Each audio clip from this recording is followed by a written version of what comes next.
یہ کہتے ہیں کہ سنا ہے کہ حضرت خضر علیہ السلام زندہ ہیں اور لوگوں سے ملاقات بھی کرتے ہیں۔ جی ہاں، یہ بالکل بخاری کے صحیح ترین حدیثوں میں موجود ہے کہ سرکار مدینہ صلی اللہ علیہ وسلم نے ارشاد فرمایا کہ خضر علیہ السلام نے آب حیات نوش فرمایا اللہ تعالیٰ کے حکم سے، اب یہ قیامت تک زندہ رہیں گے، اور یہ لوگوں سے باقاعدہ ملاقات کرتے ہیں، انسانی شکل میں تشریف لاتے ہیں، بعض اوقات تعارف بھی کروا دیتے ہیں کہ میں خضر ہوں، اور بعض اوقات ہم ان سے ملاقات کر لیتے ہیں اور ہمیں نہیں پتہ ہوتا کہ وہ خضر علیہ السلام ہیں۔ جیسے دوران سفر آپ کی کسی شخص سے ملاقات ہے، کوئی نیک ہے، پرہیزگار ہے، وہ اپنا نام بھی بعض اوقات دوسرا ہی بتائے گا جو اس کا دنیا کے اندر نام اس کا موجود ہے، لیکن وہ ہوتے خضر علیہ السلام ہیں، تو انسان کو پتہ بھی نہیں چلتا، ملاقات ہو جاتی ہے۔ بہرحال یہ دعا کرنا بالکل جائز ہے کہ اللہ تعالیٰ میری خضر علیہ السلام سے ملاقات کروا دے، یہ دعا کرنے میں کوئی حرج نہیں ہے، اکابرین سے ثابت ہے۔ علی بھی اگلا سوال ہے، یہ آب حیات کس چیز کا نام ہے کہ جسے پینے سے انسان کو موت نہیں آ سکتی؟ سنا ہے کہ آب حیات اس دنیا میں صرف ایک ہی شخص نے پی رکھا ہے اور وہ حضرت خضر علیہ السلام ہے۔ السلام علیکم ناظرین، welcome back to my YouTube reaction channel. دوستوں امید کرتا ہوں کہ آپ سب لوگ خیریت سے ہوں گے۔ آج ہم ایک اور نئی انٹرسٹنگ ویڈیو کے ساتھ میں حاضر ہوں۔ دیکھتے ہیں پہلے ویڈیو کو اینڈ میں بعد میں بات کریں گے، ویڈیو کی جو سچویشن ہے وہ اینڈ میں ہم بات کرتے ہیں۔ تو دوستوں سٹارٹ کرتے ہیں پہلے ویڈیو کے اینڈ تک لازمی دیکھنا۔ سٹارٹ کرتے ہیں، یہ سٹارٹ ہو چکی ہے ہماری ویڈیو۔ یہ کہتے ہیں کہ سنا ہے کہ حضرت خضر علیہ السلام زندہ ہیں اور لوگوں سے ملاقات بھی کرتے ہیں۔ جی ہاں، یہ بالکل بخاری کے صحیح ترین حدیثوں میں موجود ہے کہ سرکار مدینہ صلی اللہ علیہ وسلم نے ارشاد فرمایا کہ خضر علیہ السلام نے آب حیات نوش فرمایا اللہ تعالیٰ کے حکم سے، اب یہ قیامت تک زندہ رہیں گے، اور یہ لوگوں سے باقاعدہ ملاقات کرتے ہیں، انسانی شکل میں تشریف لاتے ہیں، بعض اوقات تعارف بھی کروا دیتے ہیں کہ میں خضر ہوں، اور بعض اوقات ہم ان سے ملاقات کر لیتے ہیں اور ہمیں نہیں پتہ ہوتا کہ وہ خضر علیہ السلام ہیں۔ جیسے دوران سفر آپ کی کسی شخص سے ملاقات ہے، کوئی نیک ہے، پرہیزگار ہے، وہ اپنا نام بھی بعض اوقات دوسرا ہی بتائے گا جو اس کا دنیا کے اندر نام اس کا موجود ہے، لیکن وہ ہوتے خضر علیہ السلام ہیں، تو انسان کو پتہ بھی نہیں چلتا، ملاقات ہو جاتی ہے۔ بہرحال یہ دعا کرنا بالکل جائز ہے کہ اللہ تعالیٰ میری خضر علیہ السلام سے ملاقات کروا دے، یہ دعا کرنے میں کوئی حرج نہیں ہے، اکابرین سے ثابت ہے۔ علی بھی اگلا سوال ہے، یہ آب حیات کس چیز کا نام ہے کہ جسے پینے سے انسان کو موت نہیں آ سکتی؟ سنا ہے کہ آب حیات اس دنیا میں صرف ایک ہی شخص نے پی رکھا ہے اور وہ حضرت خضر علیہ السلام ہے، کیا یہ واقعی درست ہے؟ سب کہانی ہے میرے بھائی، سب کہانی۔ آب حیات کون پی کے ہمیشہ کے لیے زندہ رہ سکتا ہے جی؟ آب حیات نام کی کوئی چیز نہیں۔ کہانیوں میں، سٹوریوں میں، جو مالائی قصے کہانیوں میں موجود ہے، وہ اسی کی بنیاد پہ وہ حضرت خضر کو ابھی تک زندہ مانے ہوئے ہیں۔ قرآن تو بار بار کہتا ہے کل نفس ذائقۃ الموت، ہر نفس نے موت کا مزہ چکھنا ہے۔ تو جب قرآن کیٹاگوریکلی کہہ رہا ہے کہ موت آ کے ہی رہنی ہے، پھر آب حیات کا کیا کانسیپٹ رہ سکتا ہے؟ سارے جھوٹے دعوے۔ اللہ تبارک و تعالیٰ نے زندگی موت کے معاملات اپنے ہاتھ میں رکھے ہوئے ہیں، اس کا قطعاً تعلق کسی کے کوئی خوراک کھانے یا پینے کے ساتھ نہیں ہے۔ اس قسم کا تو وسوسہ شیطان نے ہمارے ابا جی کو اور ہماری اماں کو دیا تھا، سیدہ حوا کو اور سیدنا آدم علیہ السلام کو، کہ وہ آپ پتہ ہے شیطان نے کیا وسوسہ دیا تھا؟ سورۃ الاعراف میں آتا ہے نا کہ یہ اللہ تعالیٰ نے جو تمہیں اس شجر کے درخت کھانے سے روکا ہے نا، تو کس لیے روکا ہے؟ اس کانٹیکسٹ میں اگر آپ سورۃ الاعراف میں جہاں پہ قصہ آدم اور ابلیس ٹیل کے ساتھ ذکر ہوا ہے سٹارٹ ہی کے اندر، اور وہاں پہ وہ دعا بھی آئی ہے ربنا ظلمنا انفسنا وان لم تغفر لنا وترحمنا لنکونن من الخاسرین، آمین۔ تو اس میں اللہ تبارک و تعالیٰ نے یعنی جو ابلیس نے ان کو وسوسہ دلایا ہے نا، وہ یہی تھا، فوسوس لہما الشیطان، ان دونوں کو شیطان نے وسوسہ دلایا، لیبدی لہما ما وری عنہما من سوآتہما، تاکہ وہ جو جنتی لباس ان کے اوپر تھا وہ ان سے اتروا دے اور ان کی شرمگاہیں ان پر کھول دے۔ ظاہر ہے وہ جنتی لباس تو پھر چلا گیا نا اس لغزش کی وجہ سے۔ وقال ما نہاکما ربکما عن ہذہ الشجرہ، اور شیطان نے کہا کہ تم دونوں کو تمہارے رب نے اس درخت کے پھل کھانے سے اس لیے روکا ہے الا ان تکونا ملکین، کہ کہیں تم فرشتے نہ بن جاؤ، او تکونا من الخالدین، اور کہیں ایسا نہ ہو کہ تم ہمیشہ کے لیے زندہ رہو۔ تو یہ آب حیات کی لالچ تو شیطان نے لگائی تھی حضرت آدم علیہ السلام کو کہ جی یہ ایسی چیز ہے کہ آپ پی لیں گے تو آپ ہمیشہ زندہ رہیں گے۔ تو حضرت آدم کے ساتھ جو ہوا اس کے بعد پھر اللہ تعالیٰ نے معاف کیا، وہ آپ کے سامنے ہے۔ رہا حضرت خضر والا، یہ تو ہے ہی ساری کہانی بازی ہے. قصہ موسیٰ اور خضر یوٹیوب پہ جا کے میرا کلپ دیکھیں، میں نے پوری ڈاکٹرین ان کی ختم کی ہے، پوری تصوف انہوں نے حضرت موسیٰ اور خضر کے واقعے کے اوپر کھڑی کی تھی سورۃ الکہف کے حوالے سے. اس میں حضرت خضر کے حوالے سے جتنے ان کے کلیمز ہیں کہ وہ خضر زندہ ہے، لوگوں کو ملتا ہے، قرب قیامت میں دجال کے سامنے جو مرد مومن آئے گا وہ خضر ہوگا، یہ ساری کی ساری کہانیاں میں نے کھول کے بیان کر دی ہیں. اور ایک جملے سے ان کی پوری ڈاکٹرین الٹ کے رکھ دی ہے کہ سورہ آل عمران میں اللہ تعالیٰ نے تمام نبیوں سے عہد کا ذکر کیا ہے کہ جب میں تمہیں نبوت دوں اور رسالت دوں اور تمہاری موجودگی میں کوئی اور پیغمبر آ جائے، تعویل عام میں تو سب کے لیے تھا، تعویل خاص میں نبی الاسلام کے بارے میں، تو تم نے ضرور بھی ضرور اس پیغمبر پہ ایمان لانا ہے اور ان کی دین میں مدد کرنی ہے، اور اس پہ ایک دوسرے پہ گواہ ہو جاؤ، اور میرا بھاری ذمہ اس پہ تم اٹھاتے ہو، اور اس کے بعد اگر تم نے نافرمانی کی تو تم فاسقین میں شمار ہو جاؤ گے. تو اگر حضرت خضر علیہ السلام حضور کے زمانے میں زندہ تھے نعوذ باللہ، اور وہ پیغمبر ہیں، چونکہ غیر پیغمبر ایک پیغمبر کا استاد نہیں ہو سکتا، حضرت موسیٰ کے وہ استاد ہیں قرآن کی روح سے، بخاری مسلم میں ان کا نام بھی ہے. اصل لفظ ہے خاضر، یہ جہاں سے گزرتے تھے صحیح بخاری میں آتا ہے سبزہ اگ جاتا تھا. یہ گنبد خضرا بھی لفظ استعمال کرتے ہیں نا سبزے کے لیے، اس لیے ان کو خاضر کہا جاتا ہے. جو کہتے ہیں پانیوں پہ حکومت ہے، وہ میں نے واقعہ سنایا تھا، میرے پانی تے بھی حکومت کی کوشش کی تھی کہ میں دسیا سی جناب وسیع کی نہیں کیتا، سب کہانیاں. اچھا، حضرت خضر علیہ السلام کے بارے میں وہ کہتے ہیں انہوں نے آب یاد پیا ہوا ہے تو وہ زندہ ہے. تو بھئی میں نے اس میں کہا تھا کہ نبی علیہ السلام کے زمانے میں اگر وہ زندہ تھے تو قرآن کی روح سے تو ان کو نبی علیہ السلام کی غزوہ بدر میں، احد میں، خندق میں، تبوک کے موقع پر آ کے حضور کی مدد کرنی چاہیے تھی، آپ کے سپاہیوں میں شامل ہونا چاہیے تھا. اور اگر وہ نہیں ہوئے ہیں، کسی ضعیف روایت سے بھی نہیں ثابت کہ وہ کبھی آئے ہوں یا آپ پہ ایمان لائے ہوں سامنے آ کے صحابہ کی موجودگی میں. بھئی حضرت جبرائیل اگر انسانی شکل میں آ سکتے ہیں تو حضرت خضر نہیں تھے آ سکتے؟ تو قرآن کی روح سے تو ان کی نبوت اور سب کچھ چھن چکا ہے. تو آپ ان کے بارے میں اتنا بڑا فتویٰ لگانے لگے ہیں. وہ ہے ہی نہیں تھے، حضرت موسیٰ کے زمانے میں تھے. اب واللہ عالم وہ پیغمبر تھے یا کوئی فرشتہ تھا، فرشتوں کا پیغمبر تھا جو انسانی شکل میں آیا تھا حضرت موسیٰ علیہ السلام کو مسئلہ تقدیر سمجھانے کے لیے. That's all. اور مسلم شریف سے جو پیش کرتے ہیں نا قرب قیامت میں جو ایک دجال کے سامنے مومن کھڑا ہو جائے گا، اس میں آگے الفاظ ہیں، وہ راوی کہتا ہے کہا جاتا ہے وہ حضرت خضر ہیں. سند کوئی نہیں ہے، کہا جاتا ہے، یعنی سن سنا کے سنی روایتیں مشہور. یہ بھی آب حیات پی لی حضرت خضر کو اب موت ہی نہیں آنی ہے. اور کتنے لوگ ہیں پوری زندگی وہ پھر نا چلت پھرت بھی کرتے رہے ہیں ہمارے بزرگوں میں سے نا. بزرگ میں عزت کے معنوں میں نہیں کہہ رہا، پرانے ہونے کے معنوں میں کہہ رہا ہوں کہ وہ آب حیات کی تلاش میں پھرتے رہے. ہمیں کہیں سے آب حیات مل جائے تو ہم پی لیں تو ہم کبھی نہیں مریں گے.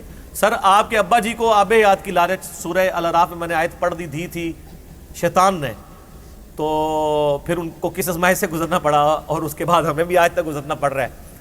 تو آپ بھی مہربانی کریں یہ آب حیات کی تلاش چھوڑ دیں. موت کو کوئی نہیں ٹال سکتا، کوئی زندگی کسی کی لمبی نہیں کر سکتا، کوئی زندگی کسی کی کم نہیں کر سکتا. یہ اللہ کے فیصلے ہیں. سورہ نساء میں آیا تم اپنے آپ کو مضبوط قلعوں میں بھی بند کر لو نا، موت تمہیں وہاں پہ بھی آ کے رہے گی. سورہ آل عمران میں آیا کہ غزوہ احد کے بعد کئی منافقین نے کہا کہ ہم نے اپنے بھائیوں کو منع کیا تھا کہ جنگ میں نہ جاؤ ورنہ مارے جاؤ گے. اللہ تعالیٰ فرماتا ہے کہ اگر ان کی موت لکھی ہوتی تو یہ خود بخود اپنی مقتل گاہوں کی طرف کھینچے چلے آتے. ان کی موت نہیں تھی نا، تو اس لیے یہ آئے نہیں. ورنہ تو اللہ تبارک و تعالیٰ جس کو موت دینی ہے وہ اس کی موت کوئی روک نہیں سکتا، اور جس کو اللہ تعالیٰ نے بڑی بڑی آزمائشوں سے گزار کے بھی زندہ رکھنا ہے اس کو کوئی موت نہیں دے سکتا. حضرت خالد بن ولید 100 سے زیادہ جنگوں میں شریک ہوئے ہیں، اور وہ سر چھوٹی موٹی جنگیں نہیں ہیں، دنیا کی سپر پاورز کے خلاف، رومنز اور پرشینز کے خلاف 100 بیٹل فیلڈز میں. اور وہ فرمایا کرتے تھے میرے جسم میں چھوٹا سا حصہ بھی ایسا نہیں کہ جس کے اوپر کسی برچھی یا نیزے یا تلوار کے زخم کا نشان نہ ہو، پورا جسم بھرا ہوا ہے. لیکن میں بھی آج ایک بوڑھے اونٹ کی طرح بستر مرگ پہ مر رہا ہوں. اگر جنگ میں جانے سے موت آتی ہوتی تو میرے سب سے زیادہ چانس تھے مرنے کے. اور وہ جرنیل بھی ایسے نہیں تھے جو پیچھے بیٹھے ہوتے تھے، نہیں، وہ آگے جا کے لڑا کرتے تھے. تو کہتے ہیں اگر مجھے موت نہیں نہ آئی، میں نے موت کو خود تلاش کی ہے جنگوں میں، شہادت کی موت، لیکن آج میں ایک بوڑھے اونٹ کی طرح بستر مرگ پہ مر رہا ہوں. اور یہ ان کے عربی کے اشعار آج بھی ان کی قبر کے اوپر وہ جو احاطہ بنا ہے نا اس دیوار پہ یہ اشعار ان کے لکھے ہوئے ہیں جو انہوں نے اشعار کہے تھے. میرا خیال ہے یہ قیامت تک کے لیے نشان عبرت ہے یہ چیز لوگوں کے لیے کہ زندگی موت کس کے ہاتھ میں؟ اللہ کے ہاتھ میں. آب حیات سے کچھ نہیں ہو سکتا، یہ ذہن میں رکھیں. اور حضرت خضر نے کوئی آب حیات نہیں پیا ہوا. یہ سب کی سب سٹوریاں ہیں، کہانیاں ہیں، دیو ملائی قصے کہانیاں ہیں جس کو آپ جو ہے وہ سنے اور محظوظ ہوں. آپ دیکھیں پرانی آپ کو سٹوریاں ملیں گی کہ وہ فلاں ایک بندہ تھا, ایک ایسا حکیم تھا, اس کے پاس تانبے کو سونے بنانے کا فارمولہ تھا. آج ذرا ہمارے نوجوان بچوں کے سامنے یہ بات رکھیں, یقین کریں آپ کے بزرگوں کے اوپر ٹھٹا مذاق کریں گے کہ یار تانبا تو سونا بن ہی نہیں سکتا, اس کا ایک اپنا اٹامک نمبر ہے, اس کا اپنا اٹامک ویٹ ہے, ان دونوں کا آپس میں کوئی لینا دینا ہی نہیں ہے. یعنی یہ کیمیکلی یہ پاسبل ہی نہیں ہے کہ تانبے میں کوئی جڑی بوٹی ملائے تو وہ سونا بن جائے. یہ اللہ نے سونا ایک یونیک دھات رکھی ہے. کوئی دھات ہوتی ہے جو ایک سے دوسری میں کنورٹ ہو جائے, اس کو توڑنے سے, وہ بھی بڑے مشکل, وہ بھی ہمارے بزرگوں کو طریقے نہیں آتے, وہ بھی آئنسٹائن نے ہی آگے بتایا کہ فیشن ہوتی ہے, ٹھیک ہے نا, اور E=mc². ان بیچاروں کو کیا پتا, انہوں نے تو یار ان تیل نہیں دریافت ہوا سے. ویسے آپ کو کہتے ہیں تھلے نگاہ ماری 7 زمینہ کراس, تیل بھی کراس, اتنے ماری تے جناب کوئی کہتا ہے عرش تک پہنچ گئی, لوہے محفوظ تک پہنچ گئی, کوئی کچھ نہیں کر پائے, کوئی کچھ نہیں کر سکتا. سر جن بزرگوں کے بارے میں آپ یہ کلیم کر رہے ہیں نا, ان کے سامنے اسمارٹ فون رکھ دیا جائے نا, وہ اسمارٹ فون نہیں آپریٹ کر سکتے. اسمارٹ فون چھوڑ دیں, عام ٹیلی فون نہیں آپریٹ کر سکتے. تو وہ ٹیلی فون بنانا, یہ تو سر کہانی ختم, یہ تو بہت مشکل کام ہے. میں کہتا ہوں اگر وہ لوگ آج زندہ ہو جائیں تو وہ تو گوروں کو, بوئنگ کو اور ایئر بس والی کمپنی کے جو مالکان ہیں ان کو اولیاء اللہ مان لیں کہ جنہوں نے جناب 450-500 مسافروں کو اڑانے والے پرندے بنا لیے ہیں, ایئر بس A380 اور بوئنگ 747, بوئنگ 777. انسانی ترقی ہے نا دماغ کی, تو یہ جہاز کیوں نہیں کسی نے بنا لیا؟ ویسے کہتے ہیں جناب وہ ایک نماز مدینہ شریف پڑھتے سن, دوسری جناب مکہ شریف, تیسری بیت المقدس, چوتھی بغداد شریف. سب کہانیاں, کوئی پڑھ سکتا ہے اس طریقے سے. آج بھی کسی کے پاس چارٹر تیارہ ہو تو مشکل ہے اس طریقے سے نمازیں پڑھنا. پھر میں اس کی انجینئرنگ کرتا ہوں کہ مسلم شریف میں تو بنو سلمہ کو نبی علیہ السلام نے دیکھا ایک چوراہے پہ کھڑے ہوئے, پوچھا کیوں ادھر کھڑے؟ ان کا یا رسول اللہ نماز میں لیٹ ہو جاتے ہیں, بڑی دور سے چل کے آنا پڑتا ہے, ہم نے سوچا ہم مدینہ شریف کے قریب مسجد نبوی کے گھر لے لیں. تو نبی علیہ السلام فرمایا کہ جتنے قدم تم چل کے آتے ہو تمہیں ہر قدم پہ ثواب ملتا ہے. تو انہوں نے مدینہ شریف شفٹ ہونے کا ارادہ ترک کر کے واپس اپنے گاؤں میں چلے گئے کہ ہم اتنے قدم چل کے آئیں گے. تو نبی علیہ السلام کو تو فرمانا چاہیے تھا کہ بھئی تمہارے بعد اتنے بڑے بڑے اولیاء اللہ آئیں گے, وہ اڑ کے نمازیں پڑھا کریں گے مکہ مدینے, تو تم تو اولیاء کے سردار ہو. بلکہ اس سے اگلی کہانی جو انہوں نے بنائی ہوئی ہے کہ جی ایک ادنا صحابی کے گھوڑے کے سم سے جو خاک اڑ کے اس کے ناک میں بیٹھتی ہے, اس تک بھی کوئی وہ غوث کتب ولی نہیں پہنچ سکتا. امیر معاویہ نے جو حضور کی حمایت میں گھوڑا دوڑایا نا, اس گھوڑے کے ناک میں جو مٹی داخل ہوئی نا, عمر بن عبدالعزیز تو اس کا مقابلہ بھی نہیں کر سکتا. ماشاءاللہ, پھر تو صحابہ کے گھوڑوں کو بھی اڑنا چاہیے. اگر غوث کتب ولی اڑ رہے ہیں تو ان کے تو گھوڑے بھی اڑنے چاہیے, تو بیچارے خود اڑنے سے رہ گئے. سب کہانی ہے, اس طرح پاسبل نہیں ہے. دنیا اللہ نے بقدر ایفرٹ رکھی ہوئی ہے, یہ فزیکل فنامنا کا ورڈ ہے. روحانیت کے ساتھ اسے ریلیٹ کرنا, وہ معجزات والا معاملہ, وہ ایک بالکل ڈیفرنٹ چیز ہے.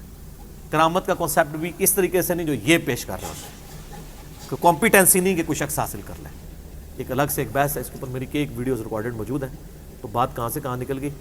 میں نے آب حیات کے حوالے سے ڈسکشن کر رہا تھا کہ جس طرح باقی بڑی بڑی کہانیاں مشہور ہیں نا, آب حیات بھی ان کہانیوں میں سے ایک کہانی ہے.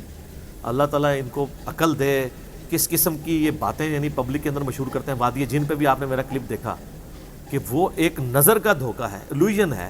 وہاں کے یعنی پہاڑی اور زمین کا جو آپس میں اینگل اس طریقے سے ہے کہ وہ اٹ سیم لائک دیٹ, اسے گریوٹی ہل کہتے ہیں, نظر کا دھوکہ ہوتا ہے. وہ جو آپ کو ڈھلوان ہے وہ اونچائی کے طور پہ نظر آ رہی ہوتی ہے, لیکن with respect to sea level وہ ڈھلوان ہوتی ہے, تو وہ آپ کو چیزیں اوپر چڑھتی ہوئی نظر آ رہی ہوتی ہیں. وہ تو آپ اپنے گھر میں بھی بنا سکتے ہیں. ایمز روم بنانے کے بارے میں نے اس میں بتایا تھا. تو خیر اس کلپ کا یہ فائدہ ہوا کہ بعد میں نا دعوت اسلامی کے امیر کی طرف سے بھی ایک ویڈیو آ گئی کہ وادی جن میں کوئی جن شین نہیں ہے, نہ کوئی اس وجہ سے یہ چیزیں اس طرف جاتی ہیں. خیر ان کو تو سائنٹیفک فنامنا کا پتہ ہی نہیں, وہ سائنٹیفک فنامنا ہے. وہ تو انڈین مقبوضہ کشمیر میں لداخ کے مقام کے اوپر بھی وہ گریوٹی ہل پائی جاتی ہے. پاکستان میں کوئی نہیں ہے, سعودیہ میں وادی جن کے اندر ہے. وہ ایک ٹوٹلی فزیکل فنامنا ہے. اس پہ کلپ ہمیں بنانا پڑا, ڈیڈ سی کے اوپر کلپ بنانا پڑا جی, اس میں بندے ڈوبتے نہیں. آپ گھر ڈیڈ سی بنا سکتے ہیں لیکن خرچہ بہت زیادہ ہوگا, نمک بہت زیادہ ڈالنا پڑے گا, تو وہ اس کی کثافت زیادہ ہے, اس وجہ سے نہیں ڈوبتے. اور اس کو سب چیزوں کو روحانیت کے ساتھ جوڑا ہوا ہوتا ہے. اسلام نے ان توہمات کو سائڈ پہ رکھ کے ڈیفینیٹ علم پہ بات کی ہے. وَلَا تَقْفُ مَا لَيْسَ لَكَ بِهِ عِلْمٌ إِنَّ السَّمْعَ وَالْبَصَرَ وَالْفُؤَادَ كُلُّ أُولَٰئِكَ كَانَ عَنْهُ مسؤولا. اے انسان کسی چیز کی پیروی اس وقت تک مت کر جب تک کہ تجھے ڈیفینیٹ علم نہ حاصل ہو جائے. بے شک کان، آنکھ اور دل، عقل بھی کہہ سکتے ہیں، دماغ ہو یا دل ہو، اس کے بارے میں تمہیں پوچھا جائے گا کہ ان انسٹرومنٹس کو یوز کر کے تم نے حق بات تک پہنچنے کی کوشش کیوں نہیں کی. تو اسلام توہمات میں نہیں، ڈیفینیٹ علم میں بلیو رکھتا ہے. اور علم دو ہی ہیں، یا وحی کا علم ہے کتاب و سنت کا علم جسے ہم ریویلڈ نالج کہتے ہیں، یا ایکوائرڈ نالج ہے جسے ہم سائنس کا علم کہتے ہیں. تو نہ سائنس اس چیز کو سپورٹ کرتی ہے کہ کوئی آب حیات ہے کہ جس کے بعد کبھی انسان کو موت نہیں آئے گی، اور نہ کتاب و سنت اس کو سپورٹ کرتا ہے.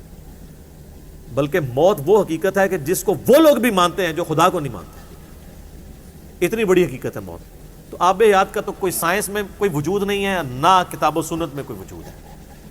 بلکہ سورۃ الاعراف کی وہ آیت کافی تھی کہ شیطان کا وسوسہ تھا جو حضرت آدم کو دلایا. پھر دیکھ لیں انہوں نے وہ پھل کھایا تو اس کے بعد آب حیات والا معاملہ تو نہیں ہوا، خود بھی آزمائش میں ڈلے اور آج تک ان کی اولاد بھی آزمائش میں ہے. اللہ تعالیٰ ہمیں اس آزمائش میں سے نکال کے اپنے اصلی مقام جہاں سے ہم نکالے گئے تھے جنت میں اپنے پیغمبروں کا پڑوس نصیب فرمائے. آمین ثم آمین. ٹھیک ہے.